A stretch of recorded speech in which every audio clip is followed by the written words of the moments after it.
Hello, everyone, and welcome to Writers Drinking Coffee. This is a podcast where writers sit around, drink tasty beverages, and talk about writing, publishing, and their whole creative process. There will be rants and raves and opinions that may not agree but are lovingly delivered. We do not censor ourselves, so consider us PG-13. Today's gallery includes Chaz and Karen Brenchley and me, Jeannie Warner. This is episode 173. Interview with the dynamic writing duo Sharon Lee and Steve Miller. Hello, Sharon and Steve. Hello. Hello, hi. We're dynamic. You are. You are the magic force behind the Liaden universe, and I am so excited about that. There's, how many of them? There's 22, 24? How many are out there? There are 25 in July. 25 in July. I'm behind. Amazon will tell you that it is book number 26 of a 25 book series. I have no idea what's going on with that. Are those all novels, or how many of those are? I understand there's collections of short stories too. No, that's only the novels there. There's also five collections of short stories with Bain, and then there's been a couple of other collections that don't exactly match Bain's numbering. They aren't Liaden stories, so. Didn't I read somewhere that you were celebrating your 100th title? Yes, our 100th collaboration, Salvage Right, comes out in July. Magnificent. It happens to be a Liaden novel. So clearly you get along. I mean, besides just being married and all that. It kind of snuck up on us. The very first time we were working together at all was when we were both going to college both of us sort of going back to college after we were adults, and Sharon worked for the University of Maryland, so she got to go to college for free. And nice. I had been in a relationship, and the deal was that I would go back to college and prove that I was good enough to be. Anyway, the deal was that I would go back to college and finish it, and we ended up in a writing class together, and the only two grown-ups in a creative writing class, including the professor. No, he was. No, he actually was he was an internationally known figure of some literary import, which was the problem he had, because otherwise everybody else in the class were kids. We're sophomores. Mm-hmm. And so we ended up sort of being a force for ourselves on that side of the room, and there was the professor in the front of the room, and then there was the whole rest of the class, which about 25 kids, I guess. And so we ended up they had to rebuild that classroom because it was tilted by the time that course was empty. So anyway, yeah, we started out didn't realize that we were already doing collaborative things really, really quickly. It was automatic. And the first thing we worked together on, we were writing classified ads classified ads for an intergalactic newspaper, the Starswarm News. Nice. And we were writing Zap gun for hire kind of thing. That was part of it. Cat Girls. One of our customers was opening a casino, and he needed cat girls and he needed dealers and things like that. So we were writing these little classified ads together as collaborators. So that sort of proved it somehow. Yeah, we were I happened to be editing the Starswarm News, and we had gotten together at the publisher's house, who was about 70 or 80 miles from where we lived, and we were doing this thing that was filler stuff because the publisher was busy trying to get somebody on the phone or something. And so we started doing this, and the next thing we knew, he was standing there watching us. He said, have you guys worked together before? So it was and at least two of these stories that we did as classified ads ended up being written as fuller stories later on. Oh, Kinzel came from this classified. Our first major collaboration, The Naming of Kinzel, was a fantasy collaboration, and that grew right out of the ads that we were putting together for the Starswarm News. Cool. So does it make a newspaper, does it make it easier of thinking, if I'm writing an ad, what's the story behind the ad? Is that where it comes from? Or Well, we both had done that kind of work anyway. I was already a newspaper editor. I had been a newspaper editor and reporter and etc. And Sharon had for her sins jobs where she had to help people write ads and stuff. And one of my editors, when I worked on a newspaper in the newsroom, had a joke he told, and he said, here's a short story. And his short story was young widower selling baby carriage. Yeah. Yeah. And So when you came up with Liad, and whose brainchild was it, or was it like a 50-50 brainchild? Where did this whole universe come from? And I mean, that clearly. would be my fault. That would be my fault. I was, stop me if you've heard this story. I was kind of a funny looking kid and didn't have any friends. So I made up stories in my head. And the Aiden universe comes directly from the stories that I made up in my head when I was a kid. There was Valkan Yostelium, who was a spy or a scout, and Mary Robertson. And Mary Robertson was, back in those days, I am a child of the 50s, was a soldier, a girl soldier. We didn't have those. And they had adventures together. And then there were the green people. And because I wasn't very good at stories, the green people were key because they were alien. And it was their job when Valkan and Mary got into like a dead end in a story I was telling myself. The green people would come along and do something inscrutable and jump them off onto another track, and then I would continue the story. And when Sharon says she was really not really good at finishing stories or whatever at the time, when she and I met, I had a couple of stories in Amazing Stories, and back when Ted White was editor, and I'd had some other such things. I'd been to Clarion, and I met Sharon, and she was like really telling me she had all these stories in a notebook and stuff. And so I did. And she was a little leery of it because she'd had a boyfriend who was better than she was at anything that she did. And so she was a little leery of showing me the stories, and I looked at them and said, okay, fine. This is good. Needs to be filled out a little bit. I was writing these wonderful 400-word stories. They were beautiful. Yeah. And by that time I had been, I'd sold 3 or 4 stories to Amazing and to a number of the other small press around at the time, and had taught classes at the university as an undergraduate. I was teaching science fiction because nobody else at the school knew it as well as I did. And Sorry. Go. Chaz, did you going to say something there? Yeah, I'm sorry. I think I interrupted you, but no. The point I wanted to make was, Steve, the Liaden universe was basically already a universe when you encountered it. Yeah. It was a sketch, and Sharon had. Yeah, I explained it to him one evening over a bottle of wine, a large bottle of wine. Sitting across the kitchen table, kind of waving my hands in the air and trying to role play things. Yeah, and what she had basically were characters, and the idea that there would be 2 things. One is that there would be conflict, and 2 was that people were going to want to be friends and or better, and that should go into any story that she was working with, that there should be some kind of relationship things going on. Back in the day, you couldn't just live in science fiction if you were a reader. You had to read other things. So I read every science fiction book I could get a hold of, as did Steve. And then I read, nurse books. And That's right.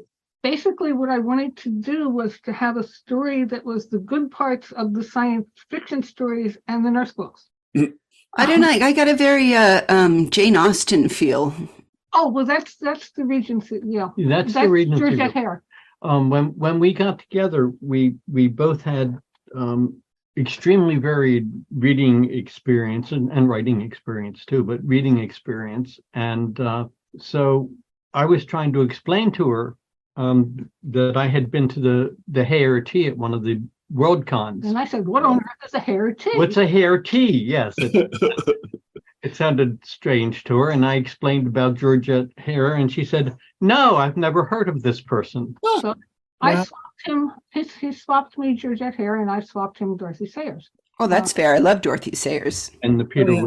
and that suited it suited what we needed. Honestly, space opera and Regency romances are terrific together. Now there's a side story here, is that once upon a time we were sort of between things, and I said, there's a couple of stories that got written. There were 3 novels that got published, and the character's name is Anthony Villiers. Ah, of course. And I don't think Starwell and the Third Revolution, and I don't remember. I'm gonna skip it at the moment. They're over here somewhere in my, I think. But anyways, it was 1, 2, 3. I have the name of the character. It was Alexei, because I thought of him as Anthony myself at the time. Okay. If you've ever read any of Alexei Panshin's Yes. stuff, well, he had gotten himself a contract to write as a moneymaker. He saw it. He figured he would just turn out these cute little 70,000 word novels. Yeah, and they were going to all be hidden, in effect, Regency romance, adventure, action about a ne'er-do-well. Mm. And I had tried to, I had asked, because that after a while, Alexei couldn't do it anymore. He just wasn't, he couldn't see ran the, out. Yeah, he ran out. He wrote 3 of them in about 6 weeks, I think. And then his brain fell apart, and as it would. And so anyway, he'd written these novels, and so we already had the feel for space adventure, Mhm. and we already had the reading background between us for it. And well, Sharon can probably tell you how it precipitated out of the ether, the series. What did? He's looking at me meaningfully. Oh, yes, of course you could. We were several times in our early togetherness. We had gotten together very suddenly and almost without warning. I was in a relationship that was discriminating. No, it was, what do I want? It was falling apart. It was, yeah, that's It it. was Disintegrating. It was disintegrating. This is, I'm telling you, this is H2O in this class. But anyway, and we got together very, very quickly and suddenly. And part of the way I was making my way through the world and paying the rent was I was a professional chess tournament director. Oh, cool. Which meant that every Saturday and every Sunday, I was left alone, unsupervised, with a typewriter. Yeah. And at one point, we only had one really working typewriter, but that's a different story. Anyway, I went off one day to a chess tournament, and I came home and I was feeling pretty good. We'd had a couple of grandmasters show up from Washington in my little place in north of Baltimore, and we had a couple of grandmasters show up, and we had a really good turnout. So I was feeling good. I came home, and Sharon said, "Before anything else happens, wait, I think I have a novel." And I showed him a piece of paper, and that piece of paper had one line on it. And the line was, "The man who was not Terence O'Grady had come quietly," which is the first line of Agent of Change. It is a good first line. Yeah. And I also had a full trash can. that was the other part of it. Is I went upstairs, and there was a trash can that was full of wadded pieces of paper. At least I can hit the trash can and throw it. Yes. And so I looked at it and considered it a bit, and I'll go into a little more background after I finish this bit, but I'll say first that I looked at it and thought about it and said, I had a long day. Can I have a glass of wine? And she said, yeah. And so we poured each other glasses of wine, and I said, no, I'm afraid you've got a series here. And it was a large bottle of wine, and we sat up all Sunday night and we plotted out 7 books. Wow. Wait, so this definitely answers the plotters versus pantsers question. Oh, no, it does not. It actually, Well, it starts us. I mean, when you say plotted out 7 books, I mean, we're not talking synopses here, right? No, the hand wavium is largely involved in Oh, I anything like hand wavium. Yeah. when we're plotting. Basically what we did was we said, okay, we've got your characters, and we knew that, and Sharon was comfortable there. And I had, by various good fortunes, I was fairly close for a while to Roger Zelazny, and I had been at Roger's house one day when he got some stuff in the mail, and he said, I've done it. And I said, like, surprise. Here, have another beer. I've sold 7 books. 7 books, 1 contract. Oh, right. Contract. And so I already had an example in front of me. So to think that, and of course that was the Amber? Amber, Yeah. right. In fact, not too much further down the road, I went over and he said, here, and handed me this sheaf of paper. Oh, dude, you got an early draft. You got Lord of Light? No. That was later. I got 9 princes. 9 Princes in Amber handed to me. I just finished this. Nice. Wow. And that was, Steve, I just finished this. Will you fix my typewriter? That was one of the things I did is I used to repair his typewriters, but that's that's I say another story. But Sharon and I had this thing going, and she said, no, this is what I have. And what we did was we looked at the major characters and we sort of talked out the major power groups. And we knew that there were conflicts and all that and stuff. So we knew that if Miri had been a soldier, but she was not she didn't belong to an army per se. She belonged to an independent group, and so we developed a whole bunch of things. We built the young mercenaries. It was a great bottle of wine. Nobody went to work on Monday. Nobody went to work on Monday. Nobody went to work. They gave Monday off. But it also developed what we do even now is that if one of us has an idea for a story or a novel, we bring it to the table and the person and represent it to the other. Ooh, like a pitch. I like it. Well, a pitch, hand waving, role playing, introducing the characters, telling the funny bits if you have any funny bits. And then we'll start bouncing scenes off of each other to see if there's actually a novel here. Because if you're going to spend a long time with it, you might as well know that it's a novel. Yeah. How often do you find that it isn't a novel? Fairly frequently, but then it's a short story. Right. And sometimes, yeah, we've got the what is it we have done? Okay, so there's 25 Lee Aiden novels now. I'm saying that with salvage right. With salvage rate. With the page proofs sitting on the table. Yeah, the page proofs are in-house. And so with that being true, and there are also 5 collections of Lee Aiden stories. I think there's 64 of those or something. Wow. In the 70s, yeah. We haven't only written in the Lee Aiden universe, but that's the major part of our work. And so the stories, the story ideas are there, and we've had a couple of novels that didn't work out right now, but became parts of other novels. And we've had at one point, Sharon was working on a short story, and it was we'd already written 2. Yeah, we'd written 2. We wrote the one, quote unquote, Harlequin, but we had written Agent of Change, and while we were waiting for publishers to get back to us about Agent of Change, I sat down to write a short story. And 60,000 words in, we stopped calling it the short story and called it Conflict of Honors. And it became Conflict of Honors. And in the meantime, what had happened is that we had a very, very good editor in Owen Locke at what was then Del Rey, and he was the editor, and he was right behind our story ideas. He thought we were doing really well. And what happened is we turned in the first book, and Owen got a raise. He got kicked upstairs. He got kicked upstairs. And he couldn't take any of his writers with him. He was like overseeing everything all of a sudden, and so that was. So you're saying that the path to success and fame and glory and hundreds of books did not necessarily happen overnight? No.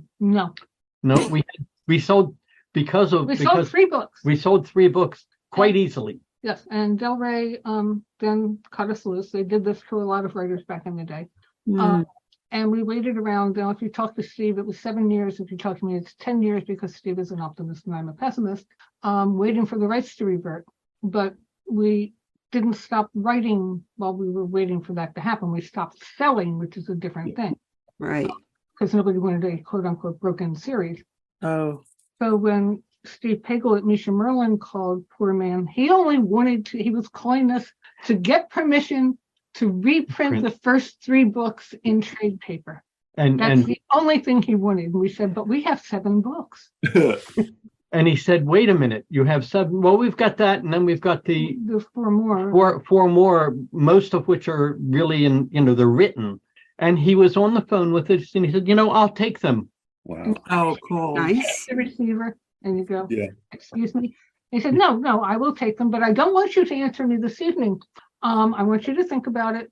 You call me back, Monday. Yeah. And that weekend we had the ice storm of the century in Maine, and all of the wires went down. The phone was gone. We didn't get power back for a week.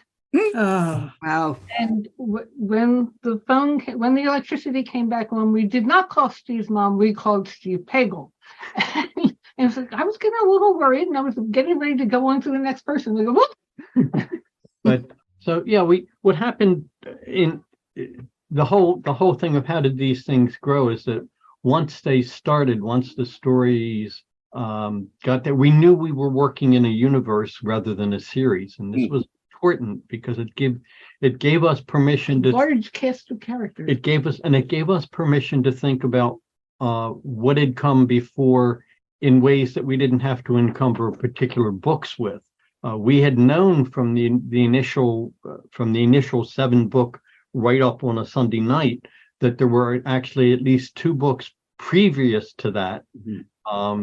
And if you're familiar with the Liaden universe at all, those would be the Crystal books. Crystal book. Mm-hmm. But we were not old enough to write the Crystal books, right? Yeah, we didn't. No, we did not feel comfortable trying to get in that close to characters that we were going to be working with and know their fate. And their fate was preordained because they'd already It had already happened. Yeah. Yes. So let me ask a bit of a technical question. Sure. and personal question in its own way, I suppose. I've seen a lot of there's been a whole bunch of I finally got my rights back. At least I seem to have seen a whole bunch of them across the internet. Do you ever, before you send them off somewhere, do you stop and look at what you wrote, mumble years ago, and do you change anything ever, or do you just know it was perfect? No, it's not perfect, but it's written. We're very much people who like to stick with the canon.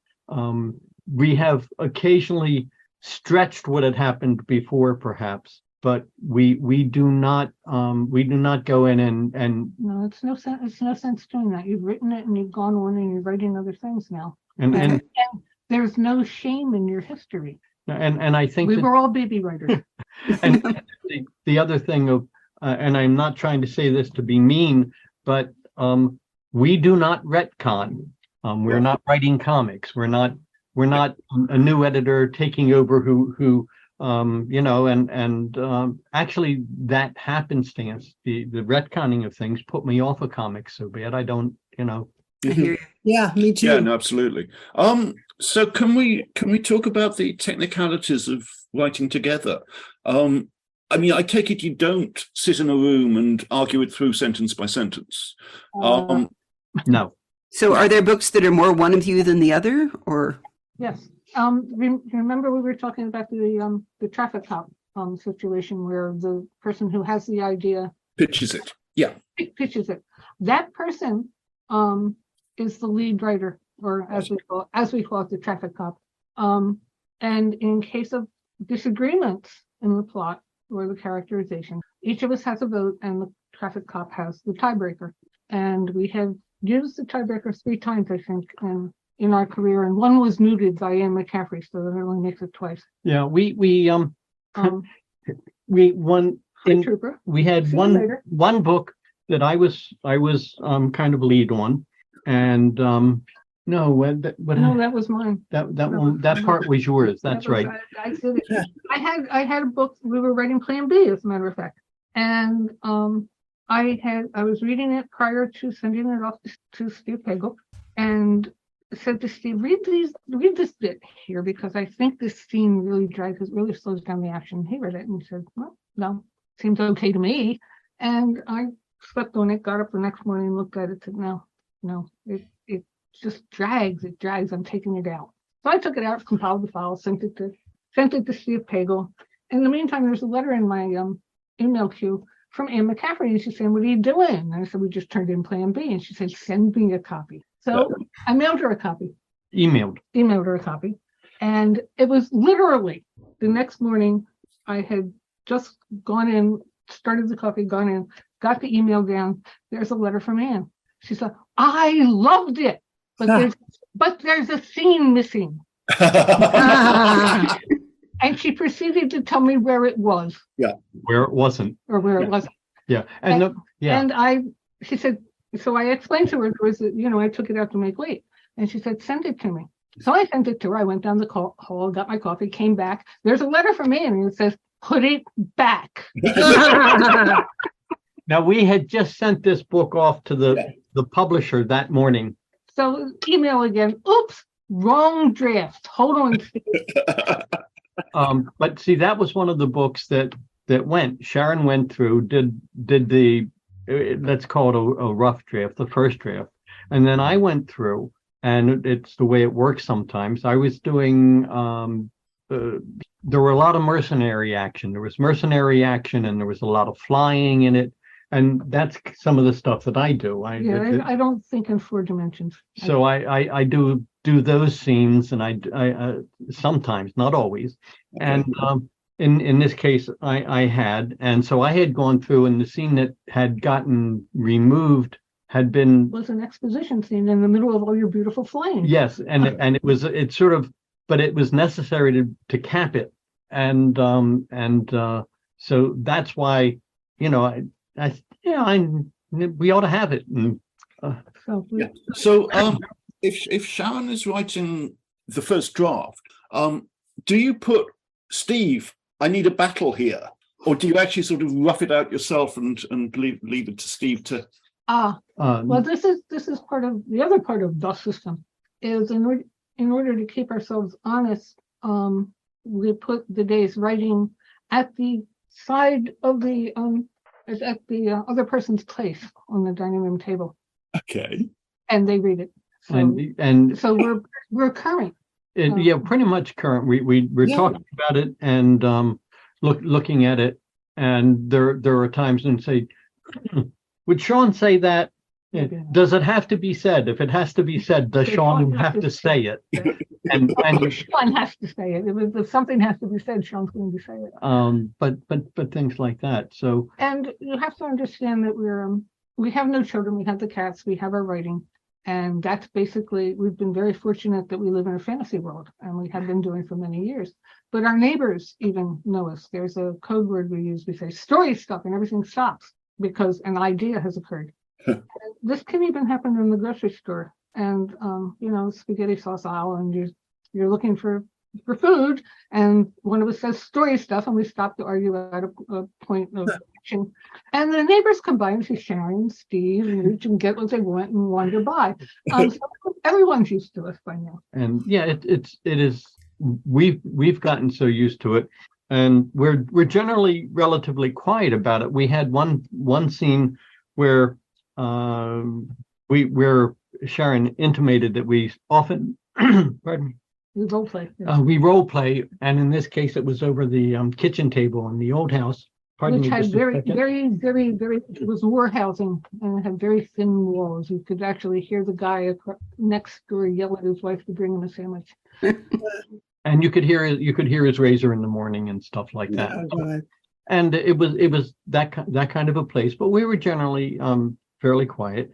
And at one point we were working on an argument. Yeah, we were working on an argument, and I said, no, but that's not how it's going to go. And she said, well, no, it's going to go like this. And she took her fist and she slammed it down on the table saying, "Rock the passage." And everybody for 3 apartments around, Kind of shut got up. quiet. Wait, they This thing. Well- We could hear ears going to the walls almost after we realized what had happened. So, Well, Sharon, you've written outside the Liaden Rippers too, haven't you? You've done a couple mysteries, some fantasy as well. I have written 2 almost cozy mean mysteries, Barnbirder and Gunshy, which were met with great disinterest by the mystery field. And I wrote a trilogy, a fantasy trilogy. We can't call it urban fantasy because there's only one urban area in Maine, and that's Portland. And these take place in a place called Old Orchard Beach, which is a resort. So it's like a small town near-term fantasy or something. And they were fun. I love Old Orchard Beach, and it was great to be able to live in it. So how different did it feel writing a solo novel as against working with Steve? It has live in a house with another writer. Do not talk to her about what you're doing. There is no such thing. There is no such thing as a solo novel. There were part of what could happen in that case was that Sharon would be able to know what she was having for lunch or dinner ahead of time. Yes. Because part of what was going on at the time is that I had become I wasn't SRM publisher yet. I was SRM publisher. I had my own small publishing house for a while, and we put out chapbooks and we put out some trade papers. We put out some hardbacks. We were much of the material was our own, but it wasn't all. And so I was doing that, and that meant, and after a while too, I was moving some books that were left over from the Misha Merlin dissolution. Yes. And how you got how that collapse affected you. But that may be a story for another day. Well, it's very complex. Yes.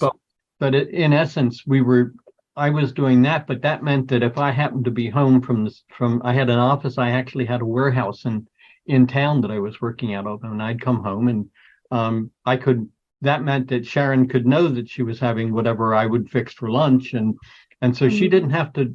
I was not doing, I had staff. Yes. And we were both working. Well, you were working SRM. I was, when Misha Merlin collapsed, we were both writing full time, and we realized very quickly that we were going to need health insurance. So I went, as my coworkers like to put it, back to work at the local Little Ivy College as the secretary in the history department, thus ensuring that we would have health insurance. And at that point, Misha Merlin, we didn't know if Misha Merlin was going to go bankrupt and take the Liaden universe with it. So we sold 2 dark fantasies to Bain, Dwayne Fay and Long-Eye. And we were also writing and giving away a novel on the internet that was fledgling. So all this stuff all at once. Yeah. And I would come home and work on the dark fantasy, which was good. It was a relief after working at the college all day.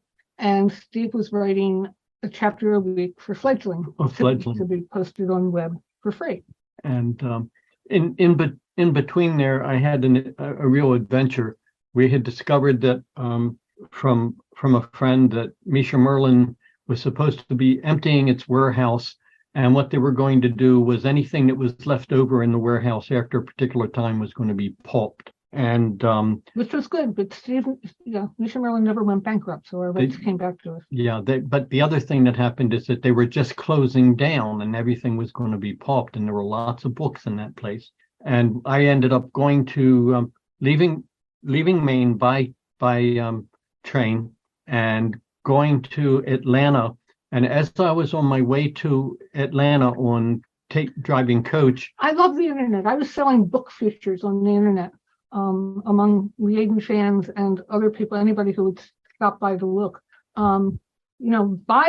If you buy a book, Steve's going down to pick up all these books. If you pre-order one of those books he's going to pick up and PayPal me the money, we can buy Steve dinner on the train. This really did happen. And part of what was going on at the time, is that when Partners in Necessity came out in hardback, that was the reprint of our first three books. He had decided, had Steve, that the best bet was to publish them as an omnibus, but it was quite a hefty omnibus. He had done it all in acid-free paper, and it was meant to last. And he was selling them back then For $50. for $50. Wow. Because it was considered to be a specialty item. You know, it was. Well, what are you two working on now? What's keeping you out of the streets and bingo halls? I'm working on the book that I should have worked on when we wrote Savage Right, but Savage Right took over my brain. It's the sequel to Traitor Sleep. It doesn't have a title yet, and it's about 60,000 words in. Pardon me, and I'm about 45,000 words in on something called Trade Lanes, which is the sequel to Fair Trade. And that is what people are asking for as a Jethry book. And in effect, the Crystal books led into the major series and the 7-book arc. If you go back, and then we had dropped Jethry in. Jethry was a few hundred years before the quote current time, and we'd done one book which worked out very nicely. The whole story came together very strangely in the first place because someone asked us to write a short story, and then that became a novel eventually. And then we had a follow-on book, and then another one happened, and I'm working on the next one there. So it's what happens as we discover is that every single character who has been one of our major protagonists and even some of our minor protagonists has a cheering section. And we talked to one guy at Boscombe who said that since he's retired now, what he's done is he has gone through every book and every short story and taken everything that Davius Felium has ever done and compiled it as one thing, one narrative line, so that he can always visit Gav. That's beautiful. I have to admit, I cheated. I had to go look it up on Wikipedia and find out which one went where and how. So I love these record keepers of the internet. I think they keep us honest. I can't imagine the devotion that would take. Well, he was helped. Among our fans, somebody said, there really ought to be a Liaden wiki. Yeah. And they said, I said, that would be really great. But there's a book, there's a book that needs writing. And he said, yeah, you're right. So he did. And that wiki is up to like 278 pages right now, I think. And so you're going to have to send me the link to it so I can put it on the website along with all the other things we discussed on this episode. Sure. Sure. But we've had people who are enamored of any of them, and some are Jethry fans and some are Theo fans, and we do get email from time to time from people who joined us with Fledgling, which introduces Theo Waitley. And so they say to you things like, I've been with you from the beginning. I started with Fledgling.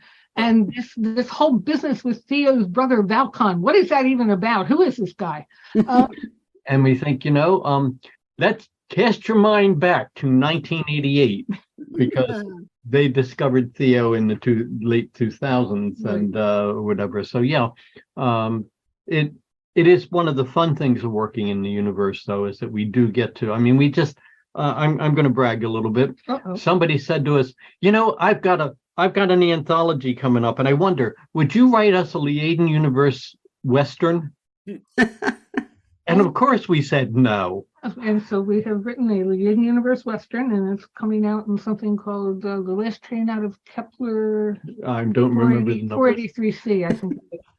And another occasion, we were at a Worldcon, and a young lady came up to us and said, "Listen, Mike is going to be putting together an anthology with me."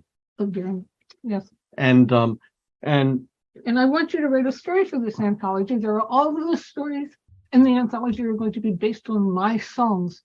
And I want you to write a story that's based on this house, which is one of my own favorite songs. And it's like, no pressure here. Janice Ann, mostly she was letting anybody write any story she wanted that was within her song universe. But she came to us and asked us to write a particular book or rather a particular story about a particular song. I believe in you. Well, I'm going to have to ask, you're going to have to put an email together with all of these really cool links that I don't have yet so that we can put them up on the episode list so everybody that can rush out and look for them. But thank you two so much for joining us today. This has bbeen wonderful. We love the Liaden introduction. Great. Thank you so much for having us and for putting up with us. It's been great hearing stories. Exciting. It's encouraging, I think, for people coming after you to say, you know, smashing success may not happen on your first, but if you keep sticking with it, you will eventually have people that just say, can you write this or that or the other? And isn't that kind of what success means? People can't live without your writing. Being able to do your writing, that's what success means. That's the success. Yeah, that's beautiful. Thank you so much. You've been listening to Writers Drinking Coffee, a labor of love and enthusiasm put together by the hosts.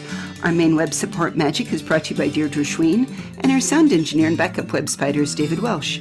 Our intro music and exit music are both by Michael Langberg. You can hear more from Michael Langberg at manyhatsmusic.com. And hey, thanks for listening.